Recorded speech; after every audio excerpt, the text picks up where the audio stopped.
Capítulo 9. La nueva alianza de Cristo, salvación e historia en el Nuevo Testamento. Toda la historia bíblica es una historia de salvación, una empresa de redención realizada por Dios en Cristo. La Biblia, fuerza de Dios para la salvación del que cree, es un mensaje de salvación en Jesucristo, que no llega de repente a la humanidad, sino gradualmente a través de la historia y de los libros del AT, tiempo de la preparación evangélica. Los escritos del NT nos ofrecen la buena nueva, verdad definitiva de la revelación divina y tienen como argumento central a Jesucristo, así como el inicio de la Iglesia bajo el impulso y acción del Espíritu Santo. La palabra de Dios encuentra y despliega su fuerza de modo privilegiado en el Nuevo Testamento. Vamos a verlo. Plenitud de los tiempos y nueva alianza de Jesucristo. El NT recoge el mensaje de esperanza del AT en la plenitud de los tiempos. La finalidad de la elección de Israel, ser instrumento de bendición para todos los pueblos de la tierra, se ve cumplida en el Salvador surgido de este pueblo elegido. Cristo representa a Israel pues Él es el elegido de Dios, el Hijo y el amado, para traer la salvación a todos los hombres, y con Él, y a través de Él, el número de los elegidos sea desplegado por encima de cualquier limitación. Si en el Pentateuco la elección va unida a la promesa, en el NT se nos enseña que las promesas se han cumplido en y por Cristo. Promesas que a lo largo de la historia de la salvación narrada en el AT sobrepasaban la posesión de la tierra para apuntar al reino de Dios en el NT. El reino ha venido con Cristo, instaura una nueva situación y su llegada definitiva sigue siendo una promesa irrevocable. Las alianzas que ratificaban la elección, con Noé, Abraham y Moisés, y las promesas, con Abraham y David, culminan en la nueva y definitiva alianza sellada con la sangre de Cristo. La nueva, sin embargo, resultaría incomprensible sin la antigua, que con un contenido propio era preparación de la definitiva. Los efectos de esta nueva alianza son muy superiores a los de la antigua: perdona y borra los pecados, Dios habita entre los hombres, cambia el corazón de los hombres y pone en ellos su espíritu. Ya no es una alianza de la letra, sino del espíritu, que hace posible la libertad de los hijos de Dios, y alcanza a las naciones como al pueblo de Israel, pues la sangre de Cristo ha rehecho la unidad del género humano. La felicidad que Jesucristo nos promete en sus bienaventuranzas llena la vida del cristiano, alimenta su esperanza en la tierra, tanto en medio de la aflicción y del dolor como en la alegría y prosperidad. El cristiano se sabe, hijo de Dios, en la honra y en la deshonra, en la escasez y en la abundancia, en la salud y en la enfermedad. El discípulo de Jesús se sabe redimido por su pasión y muerte, y destinado a una vida eterna con Cristo en Dios. La nueva alianza no ha alcanzado aún su plenitud, falta la consumación final, y por eso hay que contemplarla con una mirada escatológica. La alianza eterna será la felicidad en la definitiva morada de los hombres con Dios. Y junto a la nueva alianza, se revela la nueva ley que, fundamentada también sobre la antigua, se presenta ahora como ley de Cristo, ley de libertad, ley de la caridad, inscrita en el interior del hombre por el Espíritu Santo. En todos estos aspectos, la ley maseica o Torá, era y sigue siendo, como enseña San Pablo, el pedagogo que nos lleva a Cristo. Una vez más la divina pedagogía prepara, ahora por medio de la ley, la llegada del Evangelio. Los libros históricos del AT constituyen la verdadera prehistoria de la Iglesia, por la multitud de figuras que la anuncian. Israel, desde la alianza sinaítica, es constituido como la comunidad de Yahvé, que al Yahvé, que los LXX traducen Ecclesia Tiou Kyriou, Iglesia del Señor. El antiguo pueblo de Dios será sustituido por el nuevo, la Iglesia de Jesucristo. Decían ya los cristianos de los primeros tiempos que el mundo fue creado en orden a la Iglesia. La reunión de los hombres en un nuevo pueblo es la reacción de Dios ante el caos provocado por el pecado. La preparación lejana de la Iglesia comienza con la vocación de Abraham y la inmediata con la elección de Israel como pueblo de Dios. Jesús de Nazaret, al realizar el plan de salvación de su Padre Dios, en la plenitud de los tiempos funda la Iglesia con el anuncio de la buena noticia, es decir, de la llegada del reino de Dios prometido desde hacía siglos en las Escrituras. La Iglesia es, pues, el germen y comienzo de este reino en la tierra. El reino o reinado de Dios trasciende la realidad y el concepto que los hebreos se habían forjado de él. Incluso los apóstoles de Jesús, pocos días después de la resurrección del Señor, no habían superado esa visión terrena del reinado de Dios. El reino que Jesucristo ha iniciado en la tierra, no llega a su plenitud sino cuando, al final del mundo presente, vuelva Cristo glorioso, para juzgar a vivos y muertos y haga entrega al Padre del reino eterno.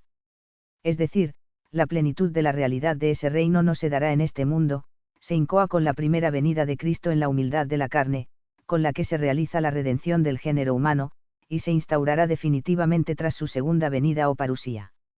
Mientras tanto, de los discípulos de Jesús, unos peregrinan en la tierra, otros, ya difuntos, se purifican, otros, finalmente, gozan de la gloria, contemplando claramente a Dios mismo, uno y trino, tal como es. El templo de Jerusalén construido por Salomón, y reconstruido, tras la cautividad babilónica, en tiempos de Zorobabel, es el que vio y en el que oró Jesucristo. Al igual que los profetas, Jesús aprueba los cultos allí practicados, y denuncia la superficialidad con que Israel vive el culto, e incluso anuncia, con gran dolor, la ruina definitiva del templo. Cristo revela el significado más profundo del templo, cuando tras la expulsión de los cambistas y mercaderes, los judíos le piden una señal. Destruid este templo, les dice, y en 3 días lo levantaré.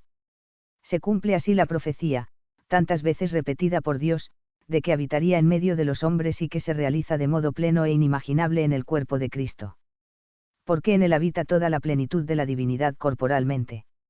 San Juan lo expresa también en el prólogo de su Evangelio: el Verbo se hizo carne y habitó entre nosotros.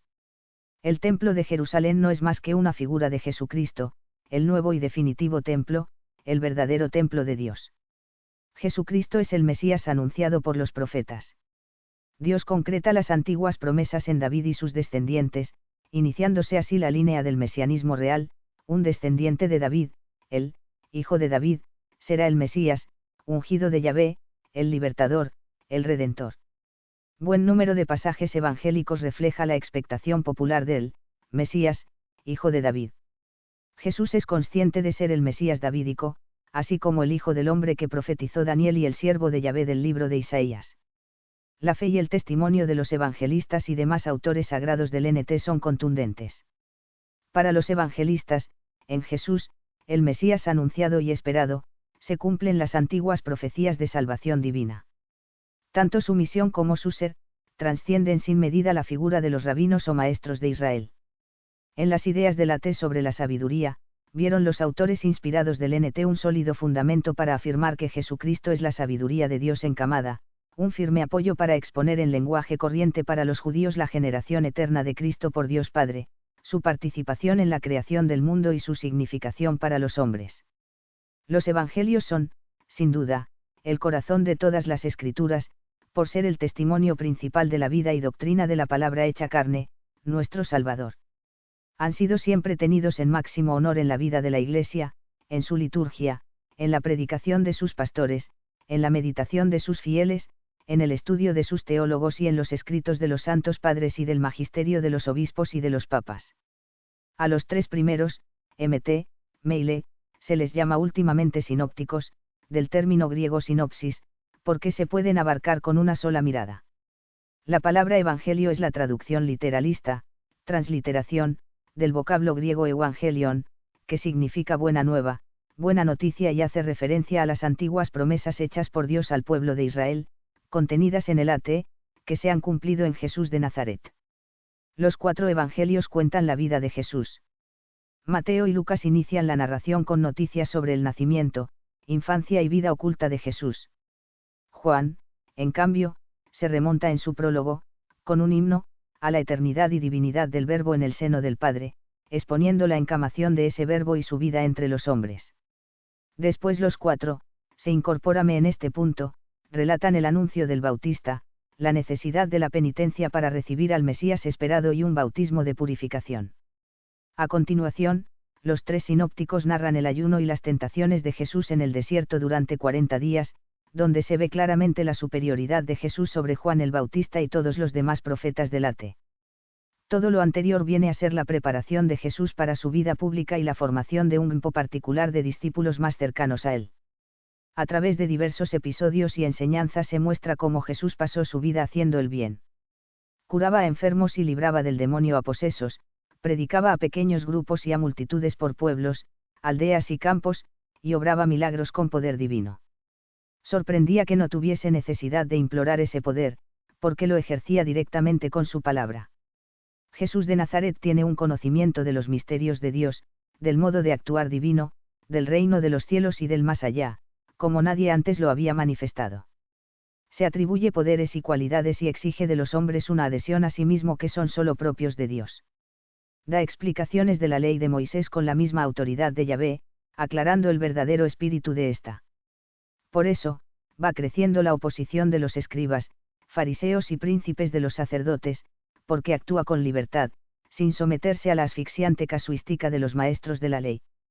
Esa oposición culminará en la sentencia de muerte dictada por el prefecto romano Poncio Pilatos. Jesús va corroborando sus enseñanzas y la veracidad de cuanto dice con muchos milagros. Narran también los evangelios la elección de 12 discípulos a los que llama apóstoles, serán los testigos de la actividad de Jesús y a ellos les explica con más detenimiento su doctrina y la significación de muchos de sus hechos. Cuando Pedro confiesa en Cesarea de Filipo que Jesús es el Mesías, estamos en un punto de inflexión del Evangelio. A partir de ese episodio, el relato se centra en el camino que Jesús recorre hasta su muerte en Jerusalén y su resurrección. Jesús predice entonces estos acontecimientos finales de su vida en la tierra. Con la narración de los últimos días del ministerio en Jerusalén finaliza en los Evangelios la vida pública de Jesús. Los relatos de la pasión, muerte y resurrección refieren, apenas sin comentario, los episodios más sobresalientes de ese final de la vida de Jesucristo, los sucesos del arresto, interrogatorios, suplicio y crucifixión en el Calvario, una pequeña loma contigua a las murallas de Jerusalén y fuera de la ciudad santa, la resurrección de Jesús al tercer día de su muerte y las diversas apariciones y enseñanzas últimas a sus discípulos. Por último, los evangelistas nos cuentan cómo Jesús, antes de su ascensión a los cielos, envía a sus apóstoles a proclamar la buena nueva o evangelio a todas las gentes y a bautizar a los que crean para la remisión de los pecados. El libro de los Hechos presenta la salvación en Jesucristo a través de la Iglesia. Al hilo del relato de la primera propagación del Evangelio, desde los judíos a los paganos, Lucas nos presenta el cumplimiento de la tarea apostólica que Jesús confió a sus apóstoles, ser sus testigos, hasta los confines de la tierra. Los protagonistas escogidos del libro son precisamente Pedro y Pablo. Lucas en su Evangelio ha destacado la dimensión salvífica de la buena nueva, en Jesús, ahora en Hechos pone el acento de la salvación en la misión de los apóstoles. Ambos libros tienen una trama argumental paralela. En el Evangelio se trata de la proclamación de la buena nueva de la salvación desde Galilea a Jerusalén, en Hechos, desde Jerusalén hasta Roma, centro entonces del mundo conocido. Incluso la estructura general de ambos libros es también paralela. En el primero, ministerio de Jesús en Galilea, viajes de Jesús por territorios no judíos, desde Galilea a Jerusalén, ministerio en Jerusalén. En Hechos, propagación del Evangelio en Jerusalén y territorios limítrofes, viajes misionales de Pablo por países no judíos, predicación del Evangelio en Roma. El libro de los Hechos de los Apóstoles es, en su conjunto, una eclesiología narrativa, porque narra el establecimiento de la nueva Iglesia y la propagación inicial del Evangelio después de la ascensión de Jesucristo. Lucas, historiador y teólogo, presenta a Jesús como la cumbre de la historia de la misericordia de Dios con los hombres. A través de unos episodios, en un marco geográfico y temporal bien determinados, y unos personajes, Pedro, Esteban, Bernabé, Pablo, etc., enmarca las palabras y los hechos de Jesús en la incipiente vida de la Iglesia. La Iglesia se hila a la luz el día de Pentecostés por la intervención del viento y fuego del Espíritu Santo, no es un producto de humana creación, sino del Espíritu de Jesús. El Espíritu Santo es amor, y por ello promueve reconocimiento y crea unidad, como se aprecia ya en la aceptación de la diversidad y en la multiplicidad de lenguas. La Iglesia es, pues, católica desde el momento de su nacimiento, es ya la Iglesia universal. La espera de Pentecostés es significativamente preparada por la permanencia de los discípulos en el cenáculo, todos ellos perseveraban unánimes en la oración, junto con algunas mujeres y con María la Madre de Jesús y sus hermanos. Tras la solemne irrupción del Espíritu, aquellos primeros fieles de la Iglesia, perseveraban asiduamente en la doctrina de los apóstoles y en la comunión, en la fracción del pan y en las oraciones, son rasgos del nuevo pueblo de Dios, palabra y sacramento, o pan y palabra, aparecen aquí como los fundamentos del edificio vivo de la Iglesia. Lucas, pues, Nos ofrece así el panorama de la vida naciente de la Iglesia como instrumento universal de salvación y anticipa los grandes temas y preocupaciones del tiempo postapostólico. El epistolario del NT recoge el mensaje de salvación aplicado al tiempo presente. Considerado desde una perspectiva social, cultural e histórica, se encuentra entre dos mundos, el griego y el judío. Pablo pertenece a estos dos ámbitos tan distintos, sin renunciar a ninguno de ellos, trata de hacer una adecuada síntesis. La fe en Cristo muerto JL. Y resucitado, como único camino de salvación, es en las grandes epístolas tema de confrontación con las otras dos vías salvíficas propuestas hasta entonces, la ley de los judíos, y la sabiduría de los griegos. Años después, en medio de sus cadenas, Pablo alcanza una nueva síntesis del misterio de Cristo. Las cartas de la cautividad profundizan en el ser de Jesús, su existencia divina eterna, su venida al mundo, su humillación hasta la muerte en la cruz, su exaltación como Señor y su mediación en la obra de la creación y salvación. Toma aquí conciencia de la proyección cósmica, de la redención que lleva a cabo Jesucristo, y de la dimensión eclesiológica, de la salvación a través de la metáfora del cuerpo, añadiendo la imagen de la cabeza y los miembros. Nadie puede salvarse por sí solo, sino con el auxilio de la comunidad de salvación, la Iglesia. Y al reflexionar sobre Cristo, esposo de la Iglesia en la nueva alianza, proyecta su luz sobre la naturaleza del matrimonio cristiano. La noción de salvación es ya fundamental en las cartas pastorales. A Dios se le nombra como el Salvador, que quiere que todos los hombres se salven y lleguen al conocimiento de la verdad. Este querer divino constituye un plan, que ha sido manifestado y llevado a cabo por Jesucristo, el único mediador, que vino al mundo para salvar a los pecadores. Estas cartas pastorales sirven como puente entre el corpus paulino y las cartas católicas. En todas se dan instrucciones sobre la vida cristiana, el ejercicio de la piedad se contempla desde una cristología que apunta a la imitación de Jesucristo modelo. Junto a las epístolas paulinas, y para distinguirlas de estas, se encuentra el grupo de 7 cartas conocidas por católicas, la de Santiago, las 2 de San Pedro, las 3 de San Juan y la de San Judas. Se sitúan por sus contenidos entre el pensamiento paulino y el judeo-cristiano, la doctrina de Jesucristo. Iluminan la vida y costumbres de la primitiva comunidad cristiana y proporcionan indicios de su desarrollo doctrinal. Su estilo vivo, abunda en citas y alusiones al ateo, hay también algunas pocas referencias a escritos apócrifos y a tradiciones populares. Muestran, en general, una presentación más bien arcaica de la doctrina, del culto y de la jerarquía. Más que una reflexión teológica sobre el misterio de Cristo, hay en estos textos una mirada a las situaciones concretas de las comunidades cristianas en su relación con los diversos ambientes en que se desenvuelven. Dan testimonio de su vida de fe y de su paciente sufrimiento en las pruebas, con la esperanza del día del encuentro con el Señor Jesús. La fe y la moral, vividas frente a un mundo hostil, dominado por el pecado, apuntan a un modo de pensar y de vivir en perspectiva de salvación. Solo mediante la fe y el bautismo es posible la conversión, y el paso de las tinieblas del pecado a la luz de la gracia. Jesucristo, el Mesías e Hijo de Dios, ha conquistado el reino de la luz mediante su pasión, muerte y resurrección. Bajo la acción del Espíritu Santo, el cristiano combate en el mundo presente una pelea que durará hasta el triunfo del Señor en su parusía. El centro de la moral lo ocupa la ley del amor, en su doble vertiente hacia Dios y hacia el prójimo, que une a todos los fieles en una sola y gran familia, la Iglesia. La fe y la moral tienen como modelo las enseñanzas de Cristo, que ha interiorizado y plenificado la doctrina del ateo. En suma, los escritos de Santiago, Pedro, Judas y Juan son modelos de exhortación cristiana primitiva. Presentan el designio salvífico divino para que configure la vida cotidiana, destacando la primacía de los valores éticos. En esta atmósfera pastoral, sus contenidos podrían resumirse en 3 grandes líneas: 1. Testimonio de fe y mensaje salvífico en un ambiente de creyentes; 2. Exhortación a la vigilancia ante las desviaciones doctrinales y morales; 3. Gravitación de la espera de la venida del Señor. Salvación y tiempo futuro en el Nuevo Testamento. El Apocalipsis de San Juan cierra la Biblia, iluminando la figura de Jesucristo glorioso, de su esposa, la Iglesia triunfante, y exhortando a la esperanza en la vida eterna.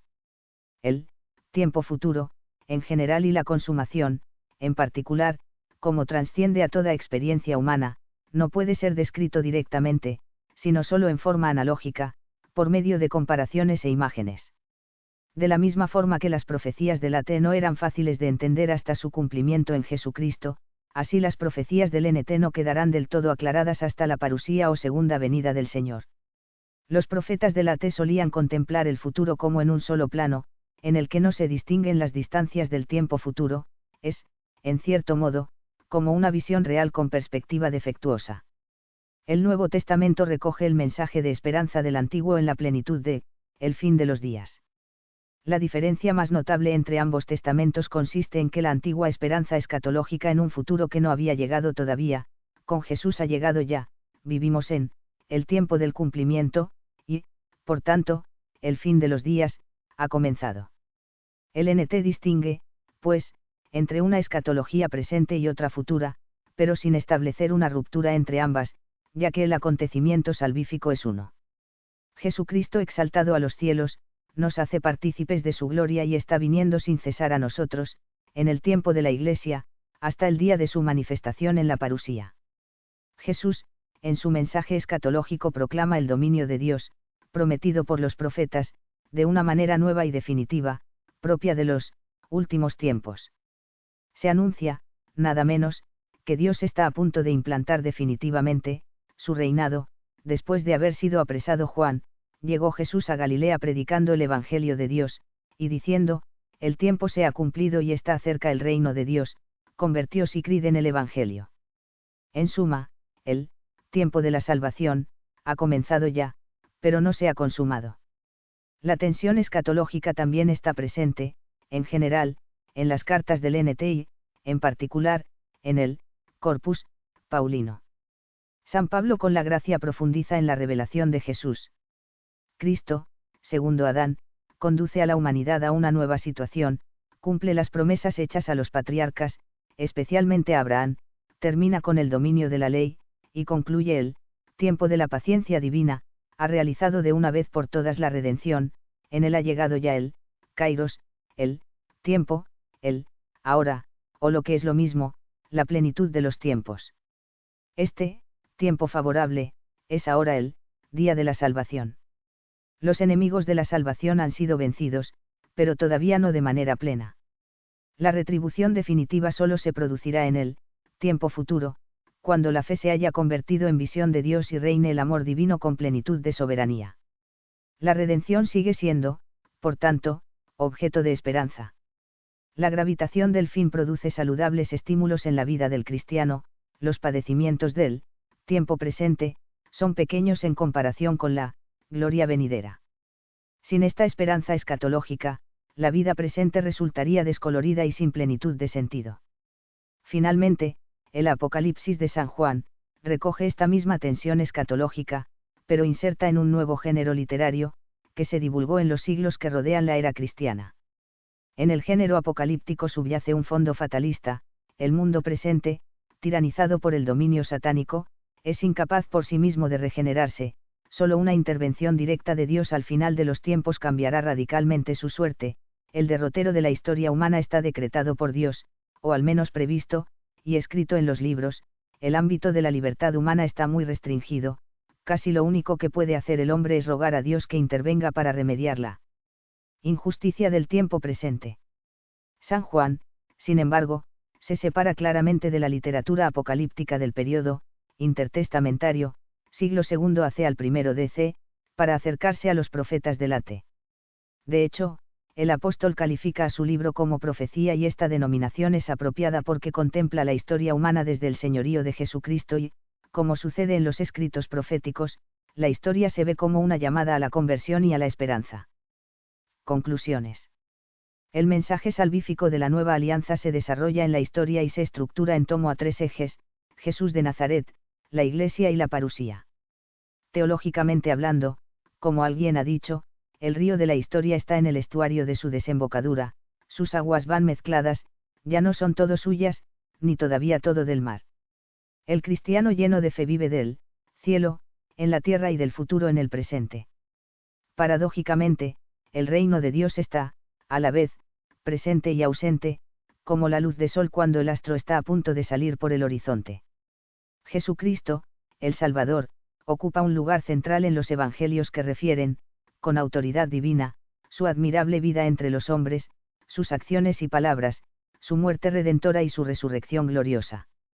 Se escribieron con el fin de contribuir a dar cumplimiento al mandato del Señor de que, la buena nueva, llegara a todos los hombres y así pudieran, no solo por la predicación oral, sino también escrita, alcanzar la fe cristiana y conocer la solidez de la doctrina que han creído. El libro de los Hechos de los Apóstoles relata la venida del Espíritu Santo el día de Pentecostés. Bajo su acción asistimos a la primera expansión de la Iglesia entre judíos y gentiles. La Iglesia será el instrumento de salvación para hacer realidad el reinado de Dios en la vida presente. Las cartas paulinas y católicas nos enseñan cómo alcanzar la salvación de Cristo en el tiempo de la Iglesia. Finalmente, el Apocalipsis nos consuela en las tribulaciones, y mantiene viva la fortaleza y la esperanza en la victoria final, al profetizar la segunda venida de Cristo. La revelación bíblica es una historia de la salvación, desde el Génesis hasta el Apocalipsis, testimonio espléndido de la acción misericordiosa de Dios con la humanidad. Así, pues, la historia que contempla la Sagrada Escritura es radicalmente teológica y escatológica, porque toda ella gravita entre un punto inicial y otro final fijados por Dios. El Creador realiza su obra desde la eternidad y hacia esa meta la conduce a través del tiempo. La doctrina escatológica del NT nos descubre parte de ese gran misterio, al que solamente podemos acercarnos mediante representaciones simbólicas, carecemos de datos precisos, que Dios no ha querido revelamos. Si el Génesis nos habla del comienzo de cuanto existe merced a la acción creadora divina, el Apocalipsis, con un simbolismo que recuerda al del Génesis, nos revela la nueva creación, que gracias a la redención de Cristo, culminará con su segunda venida al final de la historia.